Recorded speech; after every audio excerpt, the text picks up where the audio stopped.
let's talk about looking your age. Let's talk about beauty. Let's talk about expectations of aesthetic. Let's talk about the kind of autism I also have, which is, can you please tell me if I look good or not? Because if you tell me I do not look good, I will try to change it, not for your preference, but for mine. And I'm not asking you, my audience. But if I was to go to my bestie or my sister and I said, am I pulling off this look? They'd say, what look are you going for? And then they'd give me the right advice. I love this kind of content on TikTok.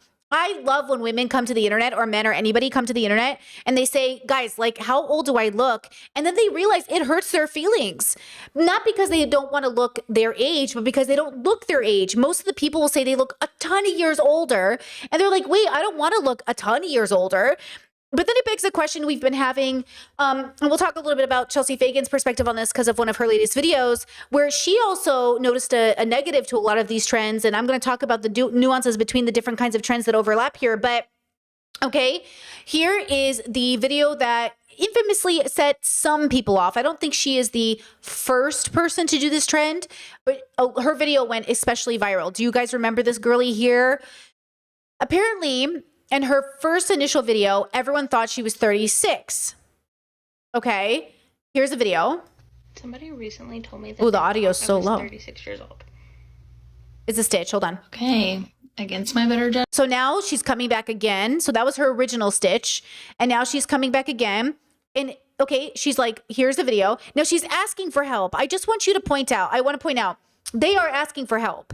They are saying, hey, do I look my age? Do I look good? Like, should I change anything? And I think it's okay to look in the mirror and say, man, the outside isn't matching the inside. Gender affirming care exists for all of us. Beauty affirming care exists for all of us. Not that we owe the world beauty or to even, you know, quote, look the gender that we are, because I don't even believe in that. But we owe it to ourselves to feel good, because I want you to feel confident about yourself, okay? We're going to do this again. Back in December, I asked, do I look 36 years old? Upon inspecting the video, it was just not a very flattering video. My hair was pulled back. You know, there were a lot of things working against me, okay, if you will. How old do you guys think she is? But I see a lot of Gen Z out here asking how old they look. And it's really trendy right now. And I feel like maybe I started the trend. I don't know. I don't think so. But anyway, do I still look 36? My hair's down. My gray hairs are still here. They're not going anywhere. I do have different glasses than the last video, just because I get new glasses around the first of the year. Do I look 36 still? This is my face. Okay. First of all, great skin, beautiful eyes. Honestly, her gray looks pretty cool. I think when I first saw her transparently in this video, I thought 38. And then I saw her in this video and I thought 34. Because she has like homeschool young face, you know? She looks like a homeschooler. I think if I saw her at the store, I might think on a quick glance 42, right? Like I might think 42. But if you really look at her face, she looks kind of young. Okay. She is 31. Okay. She's 31 years old. Here's her page. The dilemma, though, is like her aesthetic reminds me of women I do know in their 60s. So it's a little confusing because we're used to seeing a very specific aesthetic on women in their 60s, because that's how we understand ages sometimes, is we go by style, aesthetic, you know, even when people have older hairstyles, I'm like, oh, like you must be an older person, because it's usually what you're comfortable with. But she went gray pretty early. So she has a lot of gray. I can see why people would mistake her for older because of the gray. I do think that makes a big difference. Okay. She's making like positive videos about having gray. So I think she's relatively comfortable, but like, you know, it does age you. I think it ages her, right? But I had fun putting makeup on yesterday, so I'm gonna put a little bit on today because like she just gives homeschooler and expressing them and whatever. So and I do think there's a homeschool look that makes people look either older or younger. but there's like an innocence to her in a sense. And I don't mean that derogatory. Okay. And I think it makes sense that people were confused about her age. I also want to point out that I have a theory. Actually, hold on. Let me show you this video next, and then I'll tell you my theory. Okay, note what she's wearing. Do you see what she's wearing? Okay, look at this video. Okay, watch this video. How do people think I am? In this past week, I have been called a 14-year-old's mother. I've been called 40. Today I got asked if I was going to pick up the kids after I had done this shopping. And then at other times, I'm like, people will say, oh yeah, you're like 20. Like, you look 20. You look 22. I'm 24. How do people think? For the record, being 24 in some places would mean you had kids in a family. I remember when my girlfriend was 25 years old. She was in the Midwest for a job. 25. And the little girls she was coaching or teaching, they said, why don't you have a husband and kids if you're 25? So just for the record, okay, now, to be fair, and I will just say this bluntly, and look, the reason I love this topic is because I do have the kind of like, I like categories of people and I like how aesthetics change things. Look, transparently, my partner and I have both had open and transparent conversations about this. When I look like this, okay, when he looks like this, we are less like in sexy mode, or we're less thinking about sex because, you know, we're less like in our element. So sometimes I think that also plays into how people perceive our age, because fuckability plays into desirability, which plays into like youth, because like we kind of imagine sex as a young person's game.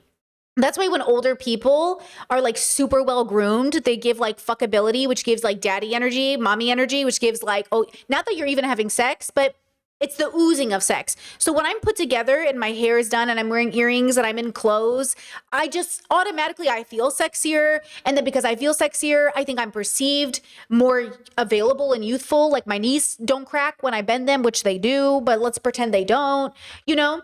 So I think what happens is a lot of these girlies innocently get on the internet just looking like they didn't even try. And when you don't even try, I do think there's an element of aging you up, because there's also a stereotype as you get older, you don't care anymore what you look like. But if you don't care what you look like as you get older, then it correlates in people's, like people are just pattern making, like recognizing machines. That's all we're doing. We're just recognizing things. I feel the same way, by the way, about watching these stupid boys get up here and be taken seriously when they look like they didn't even brush their teeth today. I do think it's bullshit that men get to show up with disheveled hair looking like a mess. And I'm like, what are you doing? Like, you don't even look like together. But also that's a big part of the patriarchy disadvantaging femme people from being able to do the same thing, because we won't be taken as seriously. But of course, separate from that, individually, I think the reason people make content like this is because they do want to feel pretty, but they're embarrassed to learn how, because I went through that too.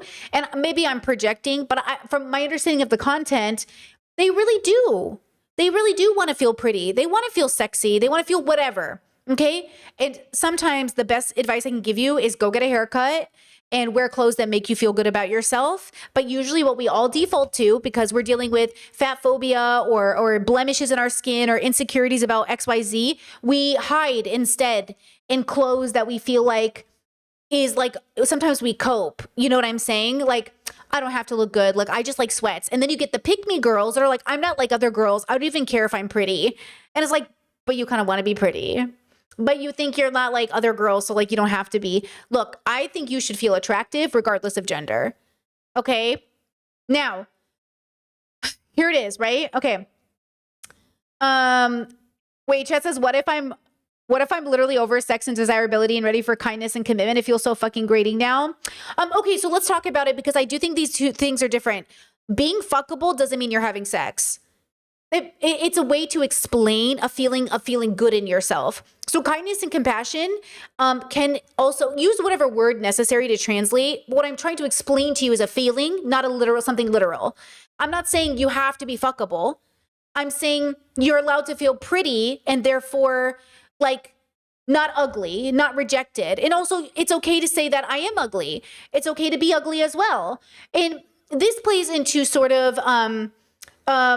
hold on. Before I get there, let me show you this. Before I get there, let me show you this. And then I'll give you a TikTok to explain this. So she made a response to her original video. What do people think I am? Let's get my skin. I'm trying to look 24 again. We've got so she's 24. Updated skincare routine, taking in some of your notes and seeing what products I was able to find on clearance because your girl a broke uni student. Okay, so she's washing her face, she's getting ready. Lots of water on my face. This takes spoons. Like doing a nighttime routine takes spoons. It's even exhausting for me, you know? And on my hands. Okay, I'm gonna skip to the end. So that's my skin. And transition into my abs. Okay, then she transitioned. Her hair's a little bit more done. It's instantly better. Instantly better. Look, instantly glowing. Our queen is glowing. Look, this glowing. One little change, glowing. A little bang in the front, boom. Totally different. It's like, yes, girl. Exactly. The tiniest little effort can change the way she feels about herself, can change the way, you know what I'm saying? And then, of course, on top of this plays into deconstructing and making sure we're categorizing the expectation of beauty versus the desirability aspect, the intersection of like also being professional at work and what that means. So all of this should be deconstructed as we talk. All of it. So if you have questions, please let me know, right? Okay. Please note a second thing that I'm going to bring up even about myself. Are you ready for this? I have a theory that this shirt, well, less this shirt, but this shirt, see this high collar? Okay, I think for some of us girlies, we can't pull it off. It makes us look instantly older. I don't know why, but it's a thing. I'll give myself as an example. There are two pieces of clothing that when I wear them, I get the same response from my audience. You look old. Now, there's nothing wrong with looking old. That's not the argument I'm making. What I think my audience is trying to say to me is I look wrong. I think we keep using the word old, but I think what I'm hearing you say is you look like you dressed your avatar wrong in a way that means like it doesn't fit. Now, I will tell you this. So this is the first top I always get told I look old in, okay? I'm going to mute myself. Okay, I love this top. And sometimes I make it work for me and it's fine and I still wear it, but I see what you're saying.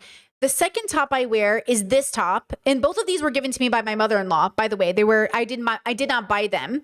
I love this top, but I think anything high neck looks wrong on me. I'm going to mute myself. But I want to take this top. Excuse me. I want to take this top and I want to take it to a seamstress and see if she can remake it for me, or he can remake it, or they can remake it for me in something else, like a tank top, a tube top, a halter top. There's enough material in this shirt that I'm kind of hoping somebody can remake it into something else, because every time I wear it, it just like it's too much for people. But I actually think if I transform it into something wearable, it'll be good. So I'm going to try to pay somebody to transform it for me. Okay? So again, when we have these conversations, I think it's okay that sometimes we want to wear something that doesn't quite fit or doesn't quite work. And for me, I've always gotten compliments when my shoulders show. And yes, my chest, but less my breasts and more like my collarbone and my shoulders. And I think that's true. I kind of feel like I feel like a little more confident, I think, weirdly enough, when my shoulders are showing. I don't know what it is. Maybe because I work out my shoulders a lot. But I do feel like more confident when I feel like also ready a little bit. I feel like a little bit at 1-2. I do feel like a little bit more like like the way I walk is more confident. When I'm wearing too many clothes and I'm very modest, I feel like I'm trapped a little bit in my clothes. Like I don't feel like I can like fight a bit. Like I don't know how to explain it. You know what I mean? So I think that's okay and I think that's fair. Right? Okay, does anybody have any comments that I missed? If you do, you can repeat them if I missed them, because I feel like you guys are probably saying really great stuff right now. Oh, Chet says it fits into losing your spark as an adult. Not gonna lie, I'm working through being a full-on adult and feeling like I can still be in spaces I've always enjoyed. Shows, comms and raves. Okay, if you're saying what I think you're saying, this is exactly what I'm trying to say. We are allowed to have a spark. Because I do think as we age, some people, we lose ourselves to the stress of work and the stress of life. When I was younger, it was all about expressing myself and being wild and wearing that's why I think watching young people struggle with this is so hard, because they never even got the spark era. You know, because a lot of people get the benefit of youth. A lot of people get the benefit of like, I'm young, this is my time to have something, but they end up getting skipped out. One, because they're fighting fat phobia. A lot of these girlies are homeschooled and a bit chubby.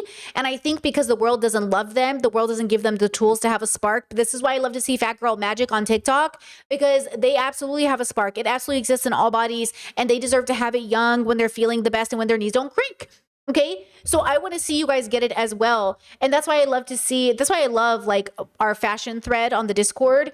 We're always sending videos over there, and just like they're so inspiring to me. Now, let me bring this around. Okay, I'm gonna show you, I'm gonna go back to other videos, but I'm gonna show you this video because I realized I had them lined up in a particular way, but because that commenter above, what did you say earlier? Oh, chat, I forgot what you said, but it made me realize I should talk about this now. Let's talk about this because desirability. Look at this. So you guys know Shan Budrum. You know her and Jared. I have a lot of criticisms, hopefully constructive, about their thing. But I think what always throws me about Shan is that she doesn't know how pretty she is. And it actually grinds my gears. Okay, something really makes me upset about the world. When people who are ugly don't know they're ugly, when people who are pretty don't know they're pretty. Like, but I mean this like respectfully, because I think like if you don't know yourself, how can I trust you? Because like, how do you not know you're so pretty? And then that kind of annoys me a little bit because it's like, can I even trust your judgment? Like, can I even trust your judgment that you don't know you're pretty? You know what I mean? The idea that Shan questions her desirability or like quote, dating men out of her league, like wait until you see this video. Okay, wait until you see this video. 10 years ago when I was on dating apps, I would like somebody and I could just be like 3, 2, it's a match. Like It would just be an immediate match. And now I'm like liking people. And then now it was like, okay, I've learned the lesson, but I'm not getting any likes back. Interesting. So Why do you think that is? I think this is such good advice about dating people out of your... This is Queer Poly Babe. She makes a lot of response TikToks, and she actually tried to have a glow up on TikTok. She's been really working on it. She has Lesbian Moms Fun. She has been trying to glow up on TikTok. She has a very unique aesthetic and she's trying to find herself. So I've been following her journey as well. Looks League, keep watching. what I learned from this is that dating apps are based on looks. I mean, by and large, they're based on looks. And if you want to date outside of your look bracket, like for what is just naturally going to come your way at any given time, they may not be the best tool for you. If you know your real magic, if you're the middle friend and I'm the middle friend, you know what I mean? Like, I know my real magic is in person. Yep. And so to get the guy that I am really attracted to, I'm probably going to have to see that guy out, ask him a question, have funny banter, give that moment of connection.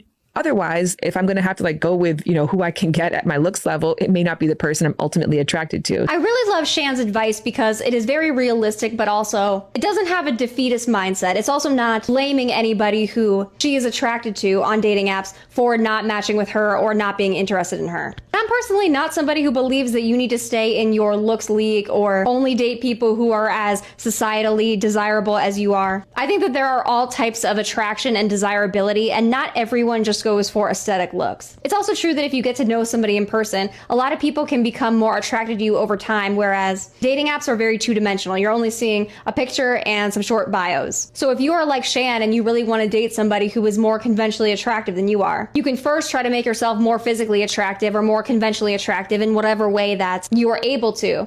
But if you've done everything that you can possibly do to make yourself as attractive as you can possibly be and you're happy with the way that you look, if you're still not attracting the people that you're very attracted to on dating apps, it might be time to take her advice, because if you want a certain type of person, you might have to put extra work in. You might have to go to environments where they might be. You might have to learn charisma and be charming and really play the numbers with your type. And so I know there's a lot of people who are just going to be like, no, you should just date people who are as conventionally attractive as you are. If you can't match with them on a dating app, you shouldn't go for them. Listen, I think that people should go for whoever they're attracted to.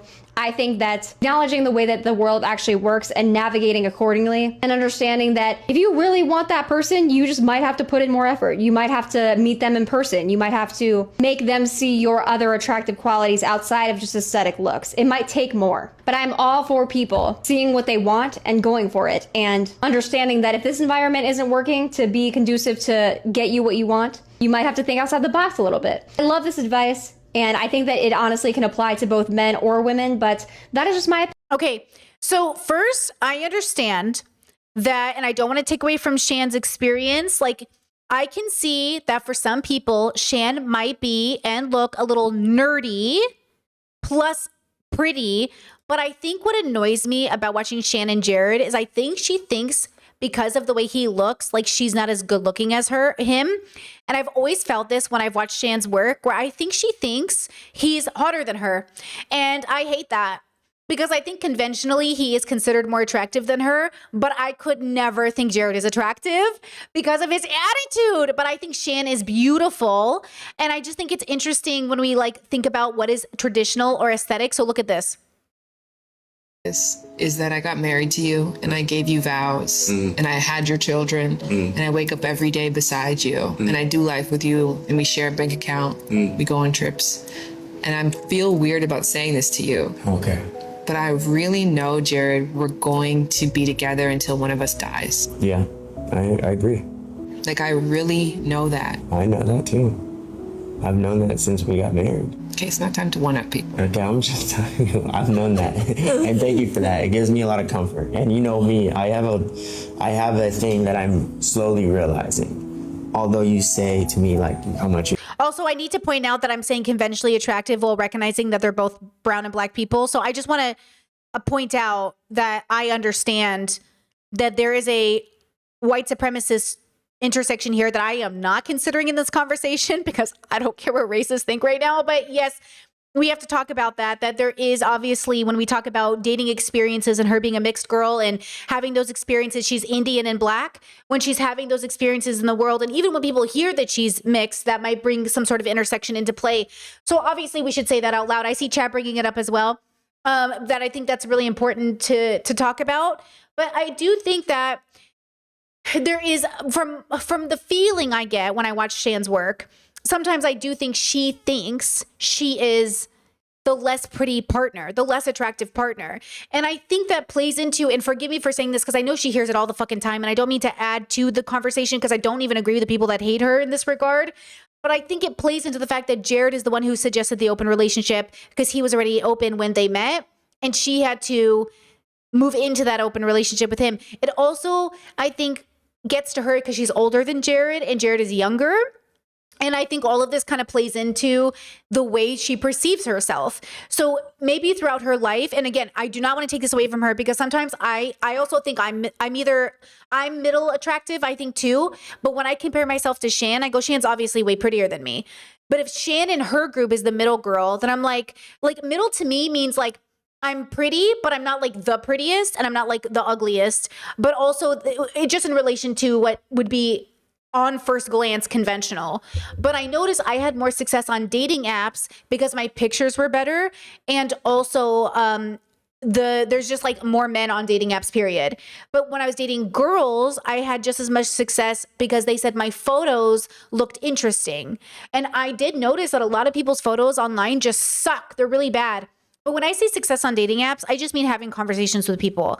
I obviously did meet my partner on a dating app. So there's a lot at play here, you know? And sometimes when I talk about being in the middle pretty, people are like, oh no, Brittany, you're so pretty though. Yeah, but like I don't want to take any of that away from Shan's lived experience, but it's just to put into perspective, right? The way we see ourselves and the way that plays into how we move through the world and how we feel about ourselves and, you know, feeling sexy or not feeling sexy. Like Shan's obviously a beautiful person, you know, and yet I could see somebody looking at her and saying, oh yeah, that's not my type. But see, I look at Shan and I go, I don't know how that's not everybody's type in the sense that I think of Shan as like pretty enough, like so pretty that like anybody would think she was pretty versus I know for myself, I am not that kind of pretty. But then if Shan is telling us she's not that kind of pretty, then I'm thinking, well, who are these shallow motherfuckers that are rejecting you? Because if they're rejecting you, then what is this even about? But then if you really deconstruct attraction as a whole, what is anybody rejecting anybody for? Like, why is anybody rejecting anybody? Because like, who cares if the love of your life isn't conventionally attractive? Like, I don't love their body. I love them. I don't love their face. I love them. Right? The attractiveness I find for you is your consciousness. So then there's that whole layer, right? There's that whole layer. Okay, let me just make sure. Let me see. Chet said, Chad said, I wish more people could be transparent without being rude. I've asked so many people if I'm pretty and they're always like, oh my gosh, you're gorgeous. Like, I know I'm not Bella Hadid. I'm a 5 at best.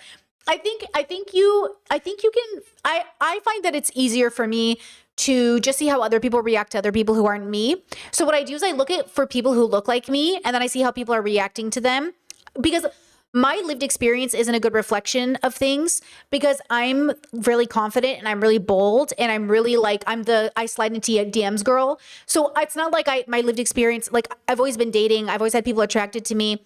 I've always been around people, but to be fair, there are people who are in my similar aesthetic group. You know, it's not like I'm dating people who are like the most gorgeous person in the world, but at the same time, okay, this plays into beauty autism. I don't have a special interest in beauty. I have a special interest in aesthetic. If your special interest is beauty, then which beauty standard are you adhering to? The conventional one in your bubble. And I've never been conventional. So to the person in chat who asked me, I think you said I'm punk, and as I get older, I want to be punk. Can you be punk as you get older? You can be punk as you get older. I would recommend upping materials, quality of clothing and items, and it will age appropriately with you. I think that's the only suggestion I would make. If you're alternative in any capacity, I would just look at material upgrade. That's what I'm doing for myself. So if I'm going to buy a corset, I'm going to buy a better material corset. If I buy boots, I'm going to buy better material boots. If I buy something that is, you know, whatever your aesthetic is, I'm just thinking upgrading to something a little bit more, not name brand, not overpriced. I mean quality, like quality of material, quality of how clean it stays, quality of wrinkle, quality of, and then you'll look like, then you'll feel good and it will make sense and won't feel like a costume as much, you know? And you won't be running into that mistake of chasing youth, which feels really awkward. Like, look, I know what a 50-year-old trying to dress like a young person looks like. It's cringe and it's weird and it's predatory. You don't want to be that. You don't want to be an older person that's trying to dress young. You want to be an older person who has a category. If this is what you want, don't listen to me if it's not. Who's goth, but adult goth. Who's punk, but adult punk. Okay? Who's whatever style you're into, but adult. Because I do think there's an aesthetic that's appropriate more for an adult goth than a teen goth. Okay? And this, you know, I just think like a lot of older people are very predatory in the way that they desire to dress a particular way. Sometimes. Mostly men. Okay. Here's a Chanel. Take her with a grain of salt. I don't even know if it's called Chanel Savvy. I don't even know what's her name? Chanel? I don't know. But take this with a grain of salt. It says, I feel this glowing up and working on myself is a special interest. Okay. She's autistic. Many autistic girls have a special interest in glowing up, getting prettier, and improving their aesthetics, and they don't realize it's a special interest because we have been pre-programmed to think what a special interest is through the lens of boys, right? We often think that special interests are planes, trains, cars.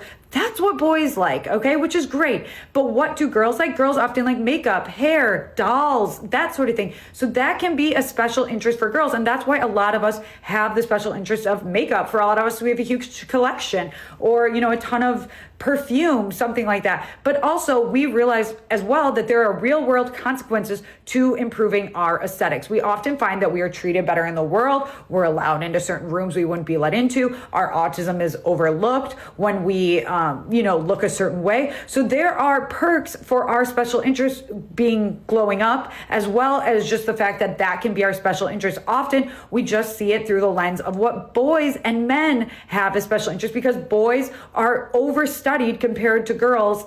True. Okay. Also, Discord is correcting me that Shan might have been poly beforehand. You know what? Maybe I'm wrong on that. I thought Jared was open because wasn't that a contention in them getting together?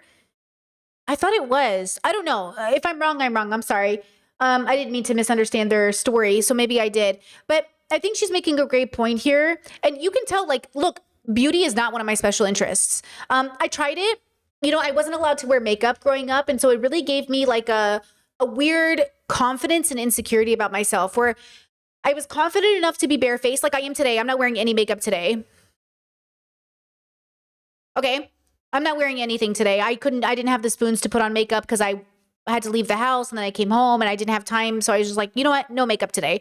But I loved buying makeup palettes, but I just never knew how to use them. I loved buying makeup, but I really never learned how to use them.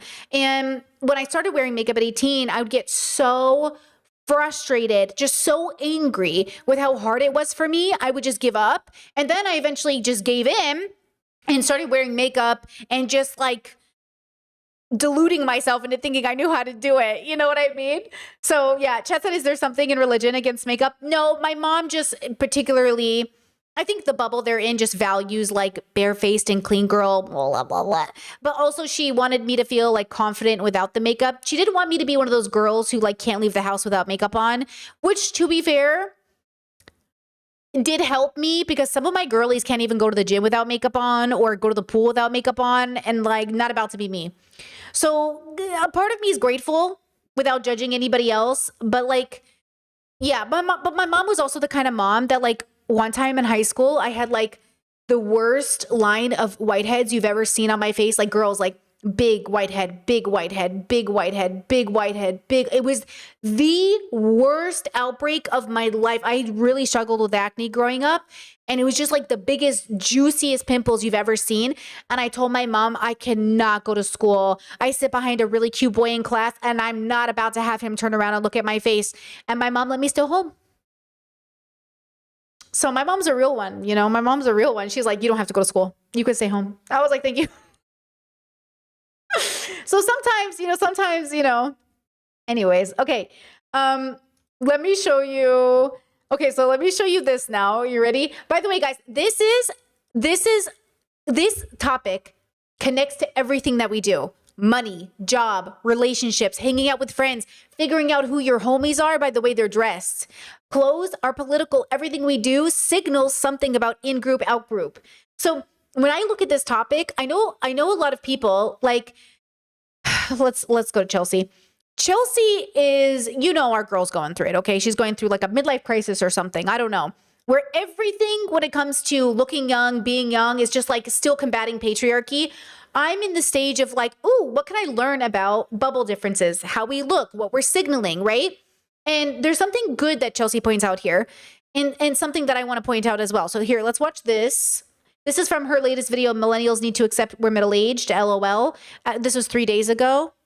That is younger than ourselves. One of the things that I will see a lot, and I think I'm being fed this because I'm, a 37-year-old woman, which is we're starting to get to the age where for some reason, and I swear to God, when my fellow millennial women do this, nothing makes me feel more of an I'm not with them feeling than when they'll post videos or photos of themselves specifically bragging about the fact that they look so much younger than they do. A 20-something will be getting roasted on TikTok for having sun damage, this is one of the things that I see on TikTok, and I'm like, I've taken unfathomable psychic damage from having to see this. But a Gen Zer who looks maybe a little more worn or leathered, I guess, in the skin than an average 20-something will be getting fucking ripped to shreds in the comments. Like, a woman will post a video of herself like making muffins, and they'll be like, why do you look so old? But then some of my fellow millennial women with vastly less decorum and wisdom than I would want to see from someone in my age bracket will come into the comments, post a picture of themselves and be like, I'm 37, by the way, or I'm 39, or I'm 45, by the way. And it's like,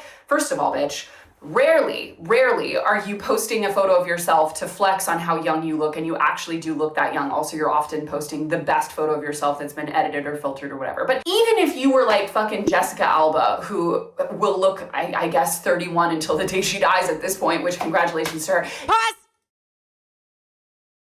Let's deconstruct that, will we? 1, I agree with Chelsea that when those posts come through, they're obnoxious. I'll give you evidence of them because she's right, they exist. But note that in her same criticism of the video of always trying to look young, she congratulates Jessica Alba for always looking 32. Maybe she's being sarcastic. Maybe it's a slip of the tongue. Maybe it's programming she hasn't deconstructed. But interesting. Now, she's right. This person exists. And I found her. I think, the person she is talking to. Or talking about, rather. Okay? I think it's this lady. This comment says, I'm 38 and you look around my age, maybe slightly older, 38 to 42. Okay? This is her. What do we think? How old do we think she is? She asked the internet, how old do you think I am? This is the age reveal video. Okay, so before she reveals her age, what are we thinking? I'm going to play it and you guys can guess. Okay, here we go. Ready? Okay, I guess it's time to actually reveal my age since I have had... Okay, now that she's talked a little bit and you heard her voice and the movements, what do we think the age is? Okay. So the average guess, I guess, was around 38 to 42. Here we go again. Okay, I guess it's time to actually reveal my age since I have had guesses all over the place. All right, I'm 24. I'm not 38 to 42. Not even in my late 20s yet. I'm 24. I was born in 2000, May of 2000. Okay, so I'm even like a late 2000s baby. 24. I don't really understand, okay? And at first I was like, oh, maybe it's just people think I'm older on TikTok. No, this is a person in person who said I look 38, and now all the TikTok comments think I look older. I think part of it is because when I make TikToks, I don't use the retouch. I'll show y'all what that looks like. Okay, the retouch is now on. See how it just smooths everything, okay? I'm gonna take it back off. Yeah, so I don't use the retouch. I also don't have any work done, so yes, I do have wrinkles, okay? And my smile lines, yeah, I've had no work done, so maybe that's it. I'm not as firm as a lot of other girls my age. I don't know. I really don't know what it is, but I'm 24. Okay, so this is gonna sound so weird, but I would have thought she was older because of what her stomach looks like. I don't know if it's a good thing or a bad thing. Everyone thinks I'm in my 30s or 40s. But I'm 24. There is, and this is why Chelsea used the word like leathered. When you get too much sun, especially as a white person, it ages your skin immensely. So the pattern we recognize is old people's skin on a young body. So when certain people look like their skin has been alive for a long time, right? Chet said, not Brit tummy shaming. No, not tummy shaming. Skin explaining. When it looks like you've been on the earth a long time, we just assume you're old. Not because you are, but because our brains as animals, we're recognizing the pattern of what things look like when they've been withered and when they've existed for a long time. When you sunbathe, you are aging your skin. When you sunbathe, you are cooking your flesh. Every dermatologist, every doctor will show you comparisons of someone who covers, who wears sunscreen, and someone who doesn't. You are literally you are aging yourself. But it's more than aging. You are wearing down your skin. You're exposing yourself to skin cancer, right? So I understand that what people are trying to convey to you, I think even deeper than saying you're old, is, hey, are you okay? And I mean this. I mean this very respectfully. Hey, are you okay? There is a very specific look that looks like old skin, wrinkled, tanned, and heroin addict in a very skinny white woman that I think some of these women look like. And I'm like, why are we going for this aesthetic? And I think it's cultural. I think they don't see it. I don't think they realize it. But if you grew up in the city, who are the white women who have enough time to be outside, be skinny, and get so tan their skin wrinkles? Often unhoused women who are suffering from addiction. So the association in a lot of people's heads are like, oh, you're going through it. If this woman slightly looked like she was struggling with her teeth, we would also add that in. Thin lips, mouth moved in. So what's happening is now you're coming with your aesthetic to an internet that is global. And so not only people in your bubble are going to see you, but people outside of your bubble. So it's not that she looks old, period. It's that she looks old to certain bubbles. Does that make sense? So she's a very cute girl. She's not cute, right? But in another bubble, you know what I'm saying? Again, in my bubble, in the Assyrian bubble, I look really young. All my cousins, since we were younger, tried to look older. More makeup, bigger hair, fancy clothes, houses and kids. And I look really young next to all my cousins. And then my other cousins that are like me, we look like kids next to our other cousins because we're not in that bubble. So our fashion is younger, the way we look is younger, our vocabulary is younger. the way we treat our bodies is different. You know, we haven't had children. So so depending on the bubble you're in, that's why I think people look older or younger. You ever see a woman who works usually at a grocery store and she has the 80s haircut still? And you're just like, oh my gosh, what's happening here? It ages you. In the same way, Vsauce did a whole video on this, by the way. Vsauce did a whole video on this where he talked about like, are people aging differently? He said it's not that we're aging that differently. It's that our fashion is a really big part of it. Millennials, generally speaking, enjoy Gen Z fashion. So they tend to look younger, even if they aren't technically younger in many ways. Okay. She is not singling Gen Z fashion necessarily. You know, when I first saw Hassan Piker, I thought he was in his early 20s because he was painting his nails. Because I knew that was a younger boy thing to do. When I found out he was in his 30s, I was like, because he wasn't painting his nails because he likes his nails painted. All the men who paint their nails because it's trending, they're trending with the youth. And I'm not saying it's a bad thing to do trending. It just maybe would make me think you might be younger than you are. You know what I'm saying? So, you know, yeah, she's signaling Gen X. This lady here, it is giving Gen X. I agree with this. Yeah. So again, there's no judgment, but I think the reason it feels like judgment is because people do value looking young because that is what has been conditioned into many of us to want to look like. And that's what we need to deconstruct and talk about. But I just want to say, like, you get to look pretty in whatever bubble you're in. Like if you went to a super gothy place where the people are wearing like pounds of makeup and cool eyeliner and lots of lipstick and piercings everywhere, to somebody else, that is like definitely not it. And to other people, it's it. So it just depends on the bubble you're in. Plus, okay, this is the key. Plus, health and grooming and expressing like functionality. And I don't mean functionality in an ableist way. I mean like reliability, again, not an ableist way. Okay?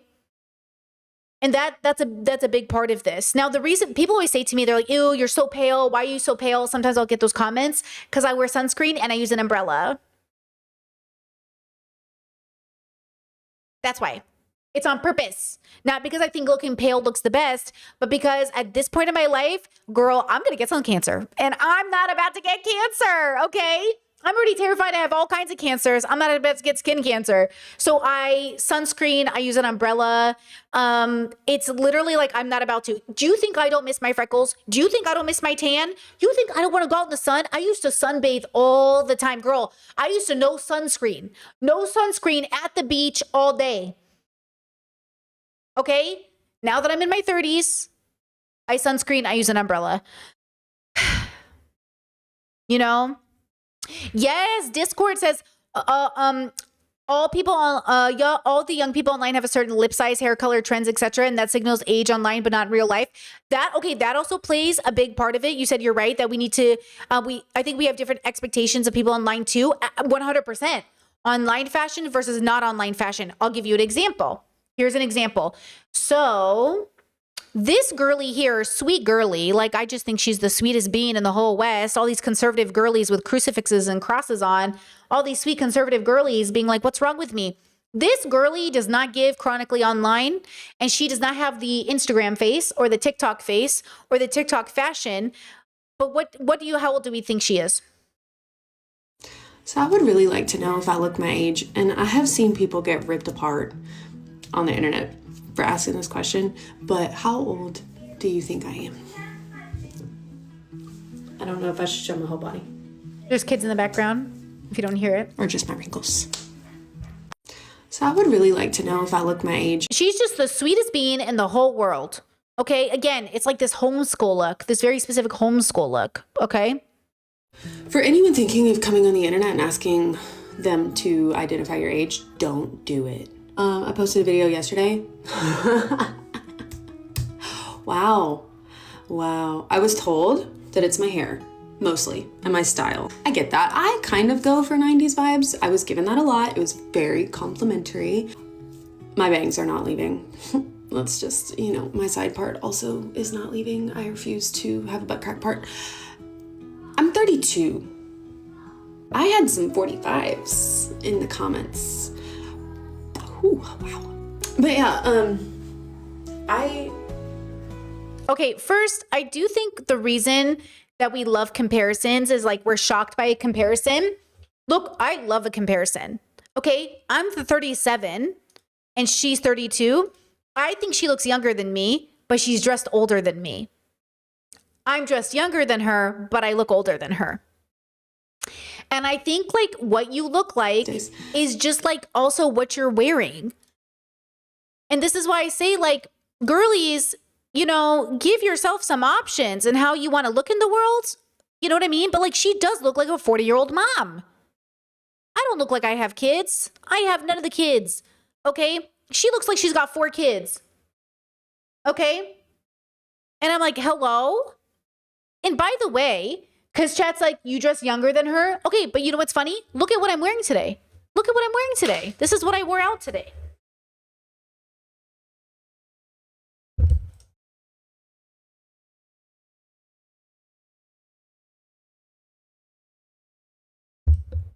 It's just a tank top and a skirt.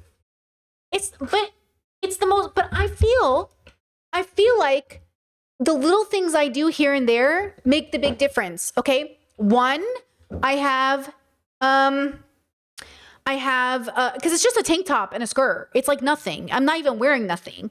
You know what I mean?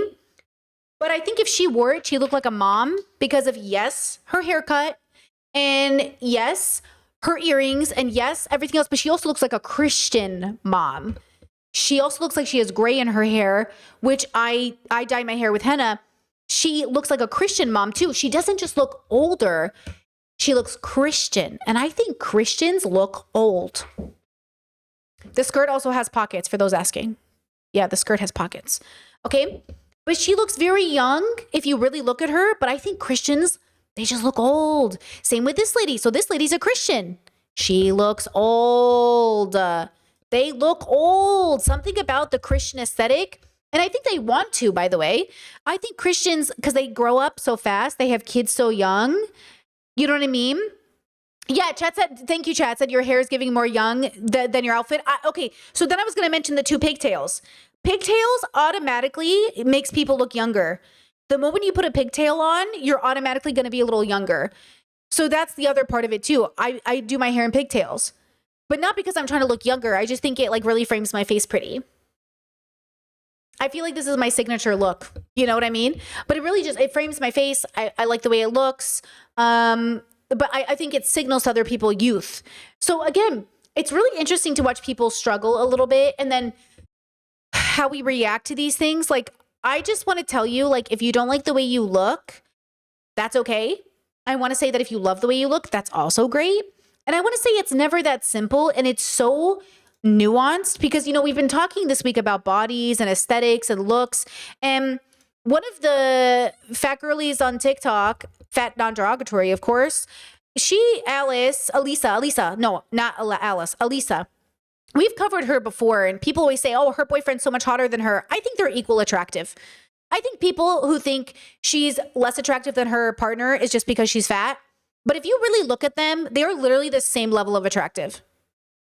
That's just your fat phobia. Okay? But she's really struggled in public over her weight because people are ruthless about it.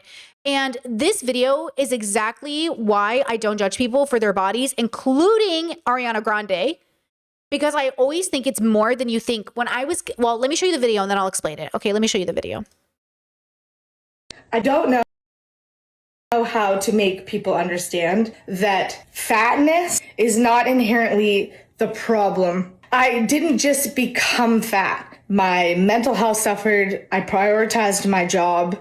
I have a terrible relationship with food. I had a terrible relationship with movement that all led to me becoming fat. So when you say things like, jump on a GLP-1. Sorry, her name is Alicia. Alicia, thank you, chat. And you'll get thin. Cool. How does that change any of those things? It fucking doesn't. That's why a lot of people jump on a GLP-1 or choose to get thin because they think it solves all of these problems when all of it solves is your fatness. I posted a lot of my workout stuff and then I had to stop posting it because some of y'all are miserable. When you see me working out in a gym and you say, oh, but your fatness hasn't changed. Who the fuck cares? Because my fatness isn't currently hindering me from anything other than fitting on roller coasters. Don't want to do that anyways. My fatness only makes you not like me. It doesn't make me not like me. On paper, I'm doing great. I'm helping my mental health. I'm treating my ADHD. I've changed my relationship with food. I'm moving more consistently. If this body wants to change, she fucking will. But I'm not gonna put the pressure on this because she is not the problem. My brain is the problem. Me being thin doesn't solve all of these things. It just makes you fucking tolerate me more. You want me to take a GLP-1, which we have no idea how that's going to impact my body, which currently right now on paper is doing really well, and you want me to risk that just so I can become thin? How does that make any sense? Y'all are pissing me off with that. Okay, 100% support her and that the way she feels, because I do think this is playing a big role in how we're having these conversations. Like, again, when I was on my journey of having a good relationship with my whole self, when I was becoming a whole human being, physical health is a part of it, but I couldn't even start to tackle what my body looked like or what state of my body was in until I got my mental health under control and my financial health and all these other things. So for me, like, I had gained a significant amount of weight and people were like, oh, and I was just like, okay.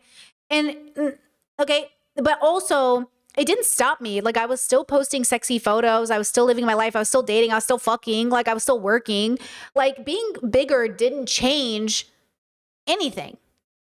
It just changed how people reacted towards me and then how much they congratulated me when I lost the weight again. And I was just like, now my weight fluctuates and I fully accept that this is a part of my life and it's important. Hold on.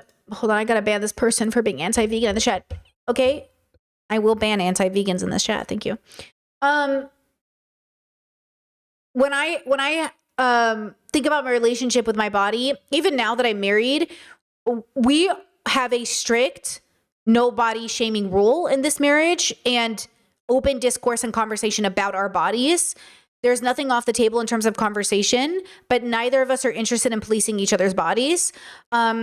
Nor our relationship with food. If there is a red flag, one of us can speak. Obviously, we can talk to each other about anything, but we don't have any rules about our bodies. So if we gain weight or lose weight or whatever, like, you know what I mean?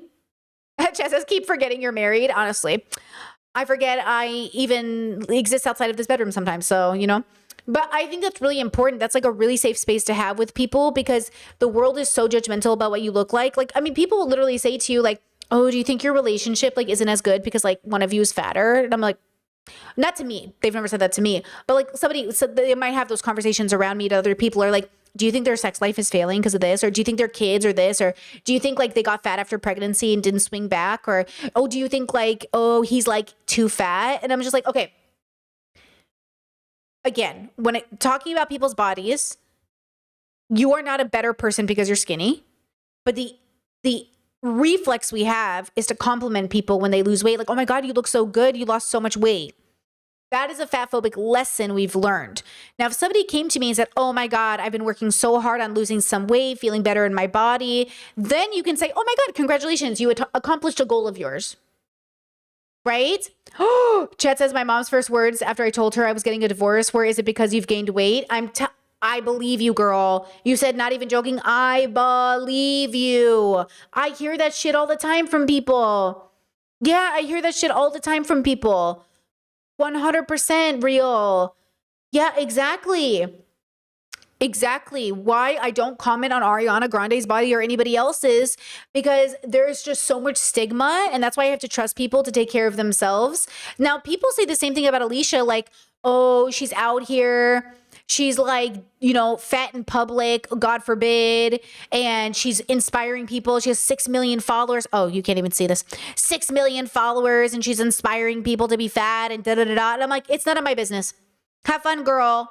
You know, this is her husband. Everyone's like, oh my God, he's so much hotter than her. They literally are the same level of attractive. Look, that is the same level of attractive. You just don't see it because you're fatphobic. Look at them. Like, really look at them. They're both attractive. Okay, but they're the same level of attractive. I really, truly believe fat phobia is so rampant that you will just think skinnier people are more attractive because they're skinny. And it's just like not true. I'm telling you. They are the same level of attractive. But the way the internet like drags this couple, like, oh, you know what I mean? Like, oh, anyways, okay. And then they act like, oh my God, girl, you're so lucky you got him. He's the prize. Why is he the prize? Why is he the prize? All of that is fat phobia. All of that narrative is fat phobia. Why is he the prize? Oh, because he's in shape? Oh, because he works out? She works out? You know what I mean? It's just stupid. Anyways, okay. Next.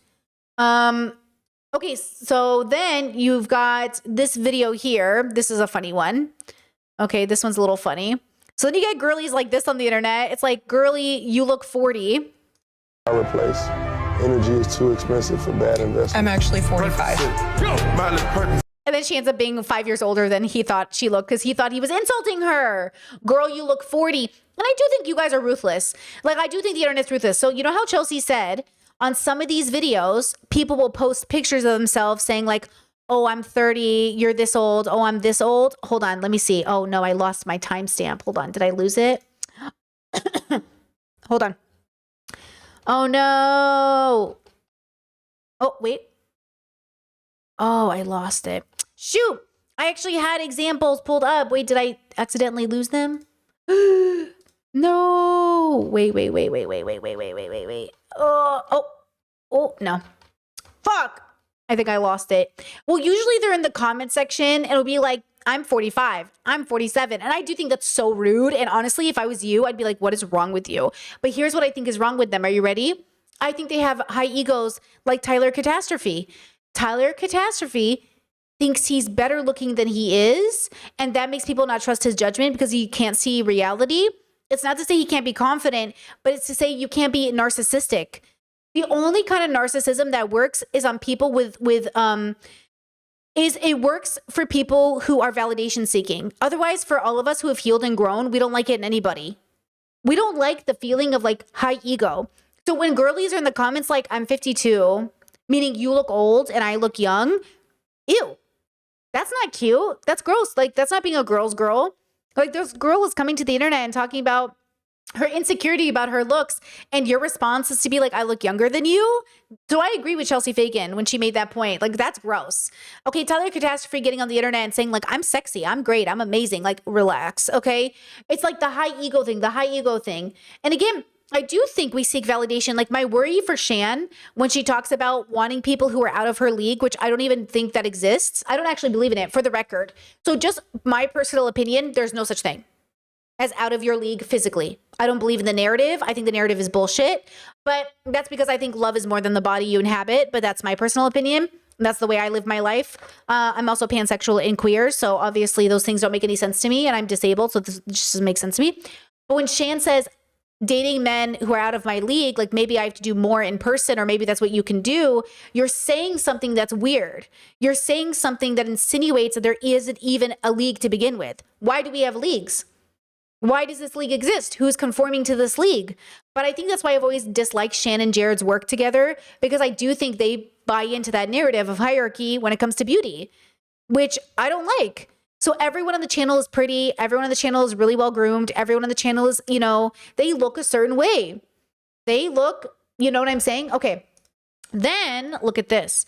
La la la la la. Okay, so here's an example of then when so millennials and people kept coming to the internet saying like, can you tell I'm so my age? And then Gen Zers were clapping back, and then it was a whole discourse. Okay, so here's an example of one of them. I'm 34. We can tell. So she says, I'm 34, and he says, we can tell. I'm 33.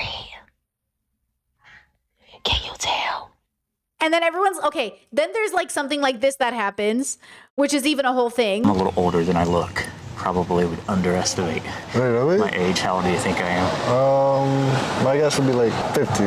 50? Oh, no, see, I'm 43. 43, okay. Yeah, most people think I'm like 30, so. Okay. Yeah. I want this to be a skit so bad. I'm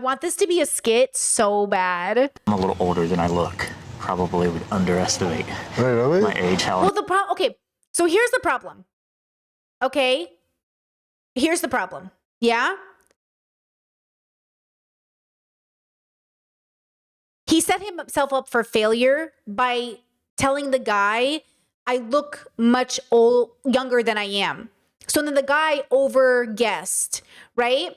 Discord said I still prefer words like cocky or arrogant over narcissistic. A narcissistic in the traditional sense just means ego. Narcissism, personality disorder is different, but narcissistic is the accurate way to use that. Like, we're all narcissistic. We all have ego. So I struggle if I should keep the original word or if I should change it because of the way the internet misunderstands the narcissism word. But high on ego, like cocky's fine, arrogant's fine. Narcissistic works for me because I think of narcissists. The idea of looking in yourself in the mirror, like being obsessed with yourself, being like high ego on yourself, like that's what I think of when I think of like narcissistic. Like, hey, you're being like really fucking narcissistic, like into yourself.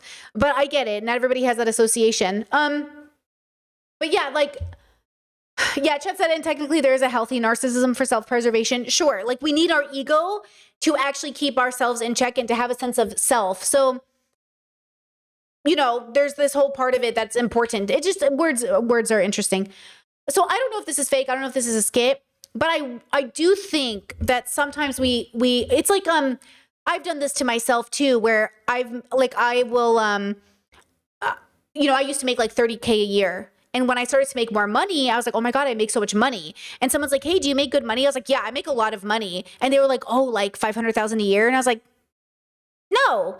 And they're like, well, you said you made a lot of money, but that's because to somebody making 22K a year, anything above 50 was a lot of fucking money. You know what I mean? So it also sets people up in their bubble to have an idea of what things mean and what words mean and how it's perceived. But it is kind of funny, like what words we use to express ourselves, to convey ourselves, to even build community, like around these conversations. So let me show you this as an example. This is the other side of this dilemma, right? I'm 18. Ha ha ha. I look like I'm 12. Blah, blah, blah. I know. Just get that out of the way now. But I have a story to tell you about that. So today, my mom and I went to go get my TSA pre-check clear thing, whatever set up. And the lady helping us looked at me and was like, do people ever tell you that you look really young for 18? And I was like, yeah, all the time. She said she gets that too, and she has her whole life. And she said she doesn't even look her age now. She's in her mid-50s. I'm telling you, I probably would have placed her not above 42. But she said that it's been happening to her whole life too, and that just kind of, we talked about it, and I realized people make it seem far more crazy and uncommon than it really is. I genuinely did not think that I looked that much younger than I was until people on social media started pointing it out and calling me crazy. And again, because I grew up around homeschoolers, okay, if you hang out with homeschoolers, some of them do look very young for their age. Maybe not this young, but I did go to her profile and I looked through her photos. She is graduating high school. She's heading into college. She's a senior, I think, and so she is, you know, calling me a liar and saying that I have all these things wrong with me, when really, I don't think it's that outlandish. There isn't one way you're supposed to look at a certain age, you know what I mean? And you know what I would be terrified of? I'd be terrified if this girl did like OF or something. I'd be like, nah, because the clientele that would be attracted to this, absolutely not. But she is and does seem to be 18 based off of like, you know, her photos and stuff. Like I see it. She's like athletic. She's skinny. She doesn't have any fat in her body, no boobs, no hips. So she's automatically going to look younger. Look, she's getting a tattoo done. Woo woo. But yeah, she just looks like a very young person. And this is the reverse of it. So people like her might want to try to age themselves up and look older. But I'm saying it's always about how you're treated. And I think it's interesting. Now, here's another example of somebody who looks young for their age, because this is something. Okay, let me show you the video and then I'll talk to you about it. One of the bad things about looking young for your age, and not being that young, is that you will get hit on by really young people. Okay, I was at the gym the other day and there was this guy that came up to me and, he was interested. He was talking to me or whatever. And he asked me what my age was. I told him that I was turning 29 because, I'm 29 now. And this dude was literally 16. Like, I'm 13 years older than you. That's almost your age. Like, what? Yeah, that's why. Okay. I had the realization when that stopped. Young men used to hit on me and I'd be like, what are you doing? And it finally stopped and I was relieved. Now, a lot of older women, they still want the validation of younger men finding them attractive. I do not have that experience because I am not attracted to young people. They look like kids to me. So why would I need the validation that a child finds me attractive? That's why I think Charlize Theron bragging about fucking that 26-year-old or whatever he was and call her daddy was like, that man is walking, you know, high as a kite or whatever. It's like, why would I want the validation of a boy in his 20s? You know what I mean? Like, why would I want that validation? I don't get it. Like a 21-year-old boy, like what do I want that validation for? And so I think this is a part of deconstruction and introspection. And I do think it's unlearning patriarchy. I do think that had I maybe not done that work, maybe I would have thought differently. Maybe I would be dating 21-year-olds, but I just couldn't even imagine it now. Because it's like this girl. It's like this girl, like she's 18 and some men out there are like old enough. You know what I mean? Old enough, like legal is old enough. Like, girl, with peace and love, no. You know what I mean? Absolutely not. And so I'm just glad it's done. I'm glad that young men don't hit on me anymore. And I'm just glad it's over. Now, who knows what it was? It did technically stop around the time that I got engaged and I started wearing a wedding ring, but I'm pretty sure it would have stopped anyways. I'm almost positive. I'm almost positive. It's the way I hold myself in public. Like, I highly doubt the ring is keeping people away, but young men in particular, no, which is nice. Okay, so anyways, now we're on the home stretch, girlies. We're on the home stretch, okay? I want to show you this TikTok. Autistic girls don't get pretty privilege. Autistic girls don't get pretty privilege in the same way that neurotypical girls get pretty privilege. Pretty privilege for an autistic girl usually looks like delayed abuse. Your looks tend to slow down people being cruel to you because of your autistic traits, but they don't stop it. Eventually, people realize that you're autistic because you are, and then you just get treated like every other autistic person in the world. So yeah, I do get that you can be autistic and have pretty privilege, but I think it just looks a lot different. She is so pretty, but there's no way men don't think she's weird. She doesn't blink enough. She has crazy autistic eyes. I get it. I do too. My partner calls them bug eyes. And her tone of voice is so monotone. I 100% believe her. I know it. The way she acts, the way she monotone, the way she's so pretty. But the moment she talks, you're like, and you feel that. You really feel people's reaction. You know what I'm saying? And then Chad asked me about women hitting on me. Girl, there's not enough women in the world for people to be hitting on me in random places. In queer communities, they were hitting on me just fine. During lockdown, I was going on dates with girls. But it's not like in public women have ever approached me outside of a lesbian club. And I haven't been in one of those in like a long time. Okay.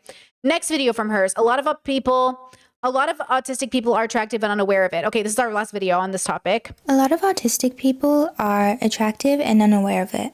And a lot of people struggle to comprehend like how that can happen, so I'm gonna explain. Number one is we miss social cues. So when people compliment us or flirt with us to signal that they find us attractive, we could easily miss those social cues. Okay, as an autistic girly, I was really into reading books and I read a lot of smutty books. And what those books gave me as an undiagnosed autistic girly growing up was the confidence of a mediocre man, which I do not seem to have now when it comes to my job, but I always seem to have when it comes to dating and flirting. Because I'm also Taurus, who's aggressive. It gave me a confidence that just made me feel attractive my whole life, even though I knew I was kind of ugly. And I was like, cool. And like, this made me feel like Superwoman, where I was like, hey, I know how to move my body. I know how to bend over and pick up a soda bottle off the ground. I know how to look for a book at a library and look like you know what I'm saying? And that was a skill I learned about how to move my body. And I didn't know I was autistic. So of course, I'm taking this so fucking seriously, girls. I'm reading these books like they are a training manual. Okay. I'm like literally reading it like it's the Bible. Okay. Trust me when I say I learned basically everything I know about sex from reading about it and then trying to do it with partners. Because I was like, I read this in a book once. Do you want to try it? And trust me, when you say that to a man specifically, they're like, a girl who wants to try something she saw in a porno or read in a book, Like, that shit is like mind blowing to men because I wasn't playing any of these like, well, she won't they games. I was just like, I like you like me, you want to have sex? At 22. I waited till I was 22 and then it was off to the races, girls, okay? I was like a student. So it always shook me to my core when my non-autistic friends struggled to flirt or date. And I'm like, you're not even leaving yourself open. I would go to like the store, like Target, with like my friends, and I would be like this.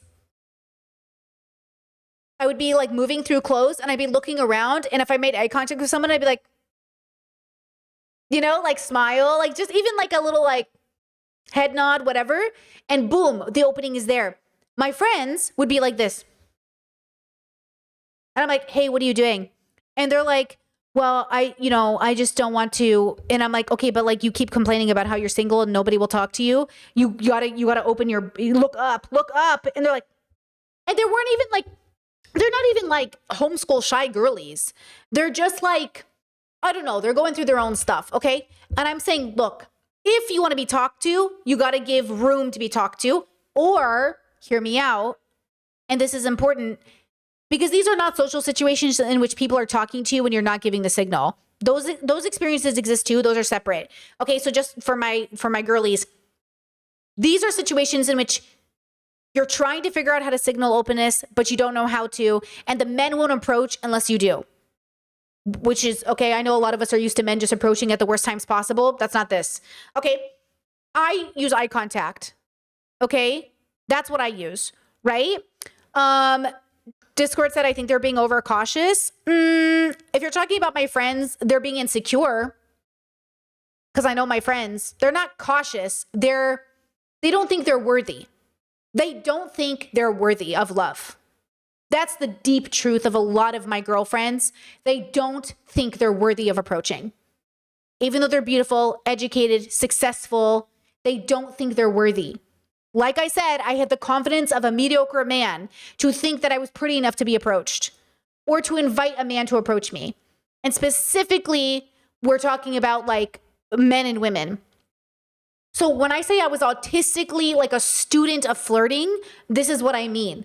I took it very seriously that if I wanted a guy I liked to like me, I would have to let him know I liked him by either approaching him, asking him out, shaking him to his core, and doing something by turning the gender expectations on its head. Or I would have to do something to allow him to like play that role. You know what I mean? So again, like it depends. So my girlfriends that really struggle with this, they think they're unlovable. Or they think they're not the standard, or they think even if they are a standard, they don't want to come off like one of those girls. So another layer of this is I'm the slutty friend. I'm the person of color slutty friend. All my white friends are the white girls who do not do that.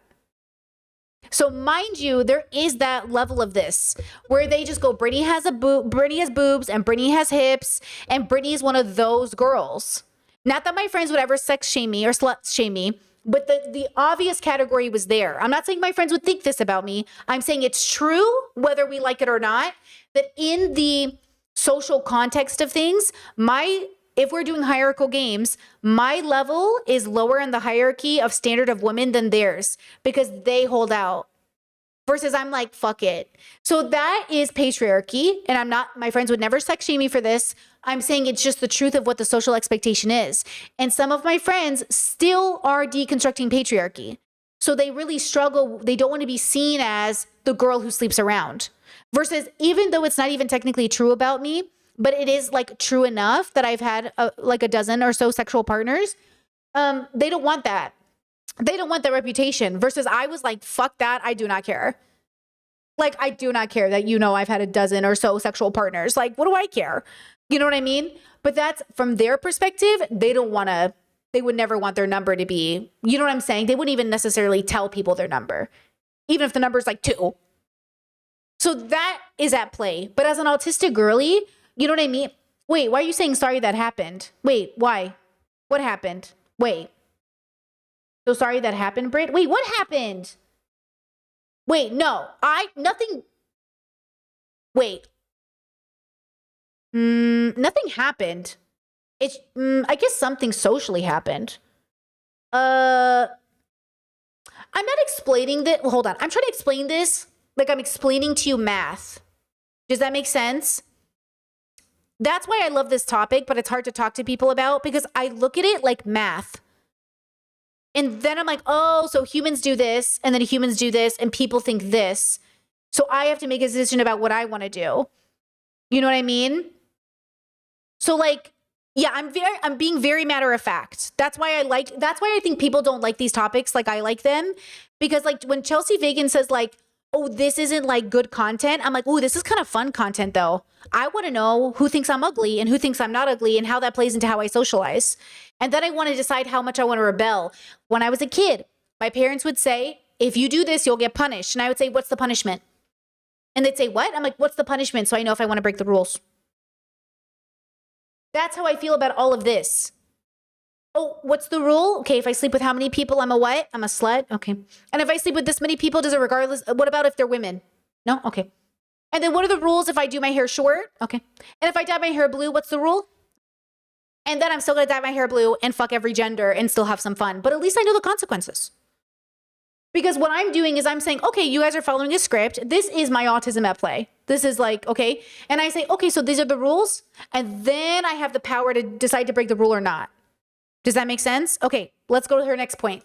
And have them just fly over our heads. Number 2 is we don't value external feedback. So even if 100 people come up to us and tell us that we look beautiful and amazing, if we don't feel it ourselves and we can't see it ourselves, we will struggle to understand like what everyone is talking about. That feels very subjective based off the person. I am very internally motivated.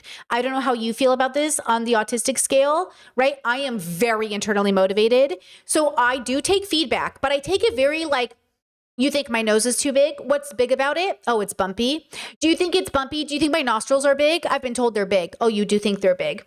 Okay, that kind of hurts my feelings, but I think you're probably telling me this because I don't look like a Disney princess, right? Okay, don't look like a Disney princess. Do I look like a Disney prince? Aladdin also has a big nose with flared nostrils. No, that's not attractive? My bad. Okay, not into Aladdin. Got it. Okay, what if this, that's like my brain. It's not that I haven't felt insecure. It's not that I haven't cried about the way I look. It's not that I haven't beat myself up about the way I look. It's just that at some point you have to accept that it's not the way people think it is. It's not the way we've been told it is, but it is that way for some people. Okay? So I don't know about her and what she means and how you guys relate to this. I am internally motivated, but I still can get my feelings hurt. Okay? 3 is we have trouble accurately perceiving our mask. So to other people, we might come off like very confident and flirtatious and like the life of the party. But when we know like how we feel underneath and how much effort we're putting in to like present that persona, we only really see what's underneath and we don't understand how we come across to other people. It's a hit or miss for me. It depends. Because I do have a mask that's very extroverted and sexual and funny. But I also like, sometimes like even my partner, I'll say this, or even on stream, sometimes you guys are like, you'll find out like I was really tired that day and they're like, oh my God, I didn't even notice. And I'm glad. I don't want you to have to notice every day I'm tired as a chronically ill girly. You know what I mean? It really brings down the mood. Not being ableist, it just brings down the mood, it brings down my mood. But when I'm socializing and very extroverted, people thought I was extroverted my whole life, but I would be so exhausted. I would be like dying from the amount of socializing I was doing. So then I would go home and recoup my spoons. And it wasn't until later where I realized my personality is different than how I gain spoons. So, okay, I see this. I see what she's saying here. So other people might, like find us very desirable, but we're not going to see that because even though we're trying to be that and trying to mask like that, we don't really see our mask that well. And number 4 is we get told so much how our minds and our personalities don't fit into society like in the way that they're expected to. So we can, including but not limited to me asking men out. Reminder that on my autistic brain, when I read that men often don't get asked out, I was like, oh, I'll just ask men out. And I didn't realize I did realize I was being perceived as a rebel and a free spirit. And I did realize because I got the feedback that like Brittany just does whatever she wants. But if I could do whatever I wanted from birth, I don't think I'd have PPD or depression or any of these other things because I was still fighting the script. As I was rebelling and doing whatever I wanted, which was the perception, I was in an inner battle where I was tormented by my own existence and whether or not I should kill myself. because two things were happening at once. I mean, I was having the best sexual experience of my life, and I was in one of the most toxic relationships of my whole existence, right? Like, two things happen at once. I am not the kind of person that had like a linear experience. Everything is happening at the same time.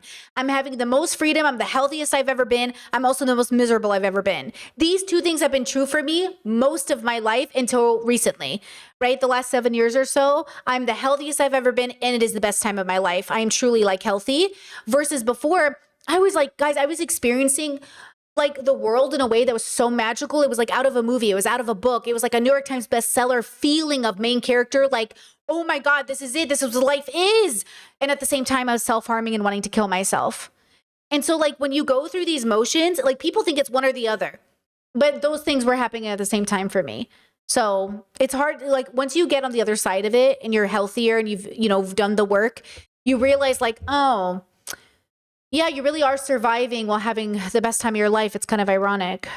And struggle to disconnect that feedback from like our parents. Which, by the way, is usually portrayed in movies and books. Like I am the kind of autistic person that mirrored a lot of my life based off of the things I read.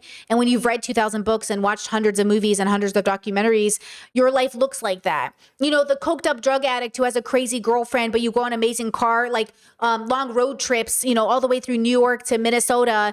And then you have sex with like 10 other people. And then you come home to write a book about it. Like that was that was basically what I thought my 20s were going to be similar to.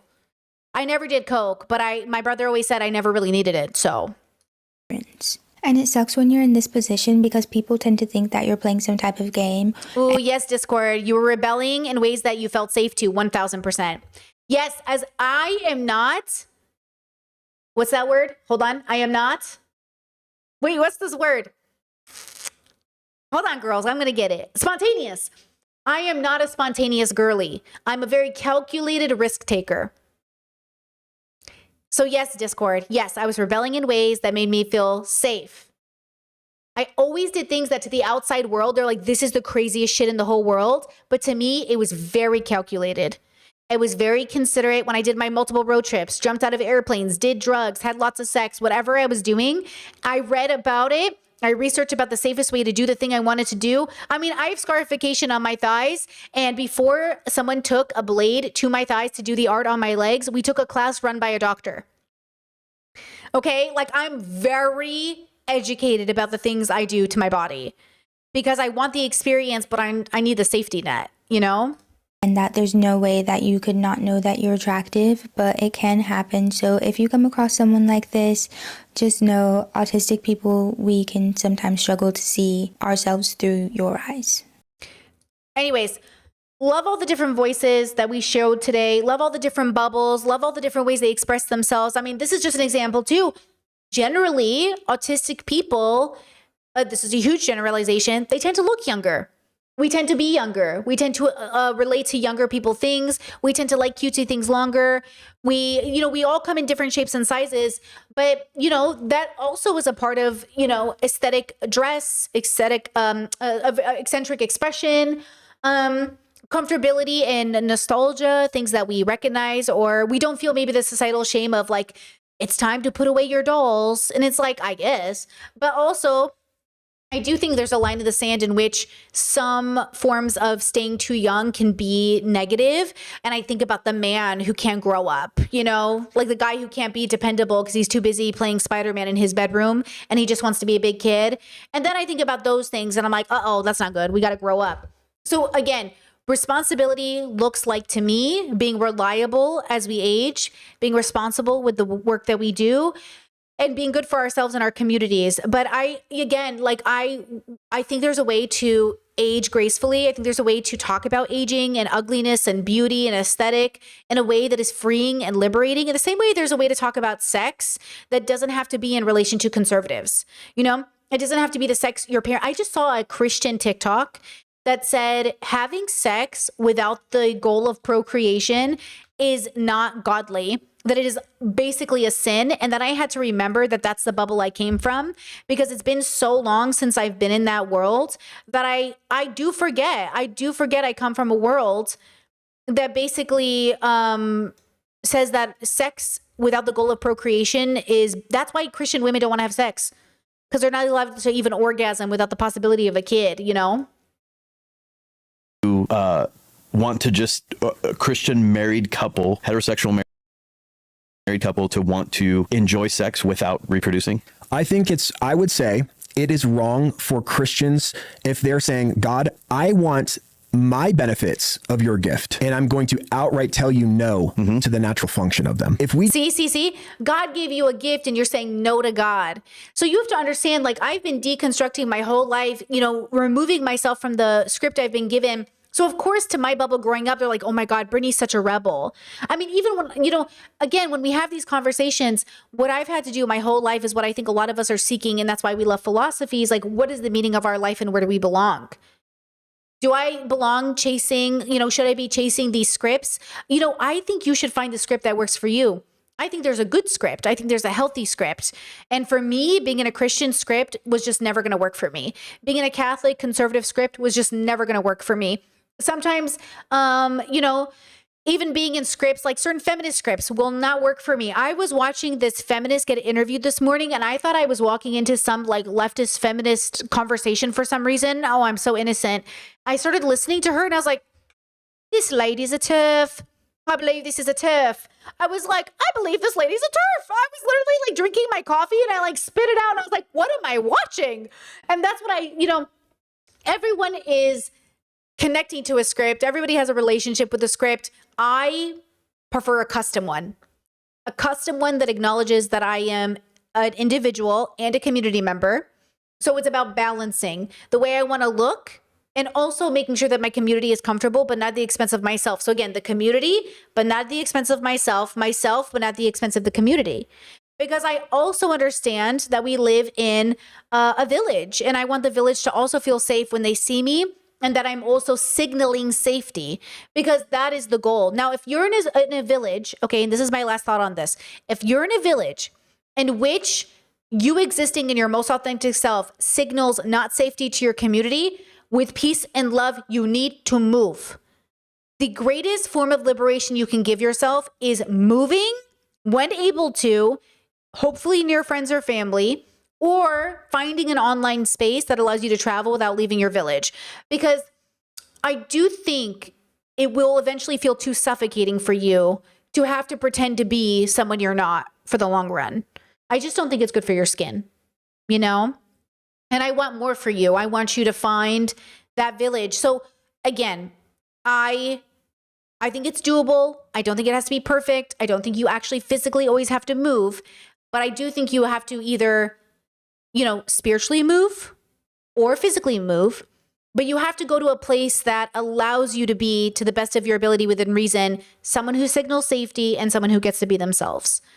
Okay, I think that's really important. So I guess the whole point of showing you guys this segment was it is one of my special interests. I find it very educational and helpful, and maybe it can help some of you, especially as we move into summertime. I know there will be a temptation to have a summer body.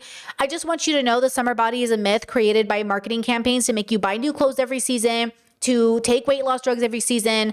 And I just think you should do what you're going to do. And look, maybe this was highly inspired by the fact that when I left the house today, I was wearing a skirt. My legs are very hairy right now. And I laughed at myself. I was putting on my shoes because I just thought 22-year-old Brittany would never. 22-year-old Brittany would have killed herself before she left the house with hairy legs. And 37-year-old Brittany is like, anyways, and I'm moving on with my life. So maybe it was heavily inspired by that. You know what I mean? Maybe I just wanted everyone to have a little reminder that you get to choose which script you like, and you get to rewrite your script if none of the ones that come with the program are good enough for you. You know? Life is, you're here for a very short time and you deserve to have the life that works for you. That's what I believe.